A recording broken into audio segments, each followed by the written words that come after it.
It's G. It's Pete. Which one did you do already? I did the one that's right in front of you currently.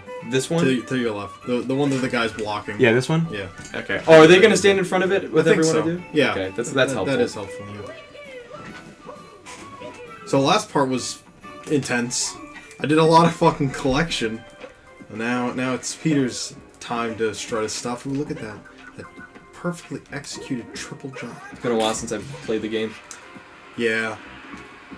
Yeah, I stopped playing this game a while ago because I'm up to that stage in the game where it's all just collection, and I just I can't bring myself to 100% it.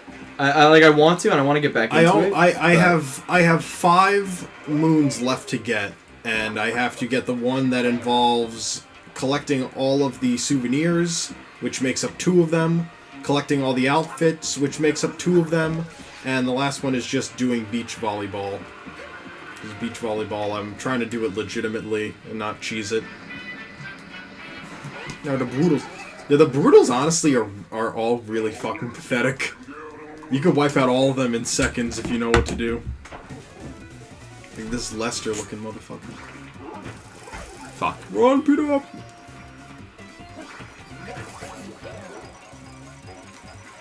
Oh, fuck. Shit, this is going horribly wrong, guys. It's been so long. You could kick those rocks to get I was about to. Yeah. You already know that. I literally just like not fucking Sunshine.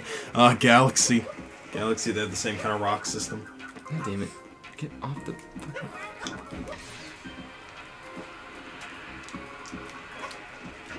Oh fuck. So I've been getting like super invested into speedruns lately. I could see why like Kevin thinks it's so addicting to watch them, because it really is. So at work I was watching a Pokemon Coliseum speedrun, which Marcus was really surprised about. He didn't think that something like that existed, and I'm like, dude, there are speedruns for fucking every single game, I swear. I swear there's a speedrun for almost every single game out there. I watched a speedrun for Putt Putt Goes to the... That's awesome, It was dude! like 3 minutes long. No, but dude, freaking, the Pokemon Coliseum one was really cool because there are 2 really cool glitches that you can do. There's one where you can trick the game into giving you items for free, and then there's another one where you could trick it into giving you certain Pokeballs. So essentially the item one is you select an item like a recovery, and you use it on a Pokemon, you select something like a revive, and you use it on a Pokemon that hasn't fainted yet, and the game will have a piece of text that pops up that says, that was meaningless. So if you quickly select something else that you want to use, then it'll just use that item for free without consuming it.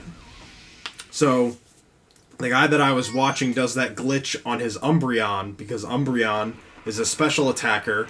It has crazy high special attack.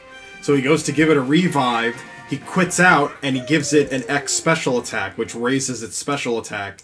So he does that twice in a row, and his Espeon just starts fucking one-shotting everything, and he doesn't even waste an item doing that.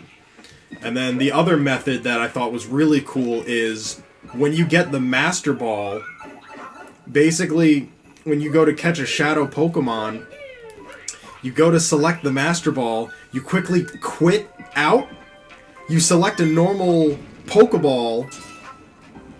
Oh, no, I'm sorry. You select a normal Pokeball, you quickly quit out, you select the Master Ball, but the game uses the regular Pokeball instead of using the Master Ball. So you could essentially have infinite Master Balls so long as you have enough Pokeballs to supply the glitch with. And that makes the end game so easy. Because the last 2 fights suck. The last 2 fights is you fight this one super tough guy, really powerful Pokemon, and then the last Pokemon he sends out is a Shadow Metagross. So you have to spend all your time trying to catch that fucker. And then as soon as you're done with that, you immediately fight the final boss afterwards. And then he has a Shadow Tyranitar, so you have to spend all your time trying to catch that fucker too. Just monotonous. There we go. Then I was also watching a few games that had like really interesting skips, like I was telling you, I was telling Bottles I was watching Dead Space ones, and those are really cool. There are a lot of instances in Dead Space where you could kill enemies like way faster than you would normally be able to, and it's for like unexplained reasons too. Like, and you remember Guardians, right? They're the guys that are like glued to walls, and if you get too close to them, they instant kill you. Yeah. A Guardian, before it notices you, is just sitting there on the wall. But as soon as it notices you, it will summon all of its tendrils out, attach them onto a wall, and then start attacking you. But when it makes all of its tendrils come out, it'll always try and hide some of them because it doesn't want to get killed. But Shit. but as soon as you enter the room and it first sees you, it will send out all of its tendrils. So you walk into the room, you have it notice you, it summons all of its tendrils at once, and then you just shoot a line gun mine at it. And normally, a line gun mine will stick to a surface and explode after like a period of time. But when it hits the Guardian, it just explodes immediately. So you could essentially just instant kill Guardians. Which is really cool because Guardians slow you down, you know? If you approach a Guardian, it'll instant kill you, so you want to try and kill them as fast as possible, right? That was cool. There are a lot of really interesting parts where you can, like, clip into certain objects and skip because of the way that the game does checkpoints. You can't really do this in the first game, but in the second game, and especially in the third game, there are times where you can clip through certain objects by aiming, because there are a few parts of Isaac that don't like actually register any kind of hit detection on objects so long as he's aiming down his sight. So basically you just like wedge yourself in between a wall while you're aiming, you get stuck inside of it, and you just fly ahead a little bit, and then you pause the game and you hit checkpoint restart. And basically the game takes the position that you're at the time that you do a checkpoint restart, and it'll send you to the closest checkpoint. So, I've seen people skip huge chunks of Dead Space 2 by exploiting that system. Of just clipping through something, getting close enough to the next checkpoint, and then just doing a checkpoint restart, which is just stupid. I've seen someone... You could skip the entire Terra Nova in Dead Space 2, which is an insanely long level. At least with Goombas, you don't have to worry about sliding. Oh, that was actually pretty nice. Yeah, be careful, you might run off an edge if you're not looking out.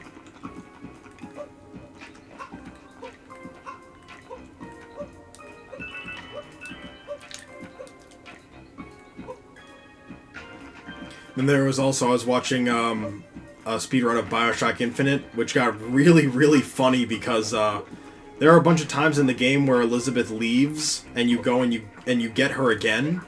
But if you do, like, there are a lot of glitches in Bioshock where you clip through certain parts of the world and you're able to, like, run ahead on the outskirts of it. Oh, here we go. Yeah, you have to stand underneath those things, and then they... Yeah, exactly. So basically, you can have instances where you have, like, 2 Elizabeths with you, even though you're only supposed to have 1, because, like, you had an Elizabeth with you, you skipped the part where she was supposed to disappear, and then you rescued her again, so there's just fucking 2 of her, which is really funny. And then there's one part where, Elizabeth has a choker on, and she could put, like, a brooch on the front of her choker. She could have one that's either a bird or one that's a cage. And you're supposed to pick which one you want her to wear, but you can skip the interaction where you pick what you want her to wear by just jumping on top of this this cotton candy stand and going over it. So from that point on, she just permanently has the 2 brooch boxes fused to the inside of her wrists. And it's really funny to see her running around with those on. So I think that's a good place to end it. Mike, it's very, very, very fascinating speedrun talk. Right. Okay. So we'll see you guys in the next part where we do the Bound Bowl Grand Prix. Yeah. Just like F-Zero Racer. We're gonna make Jahan proud. This is Pete. And G. And we'll see you guys next time. Bye.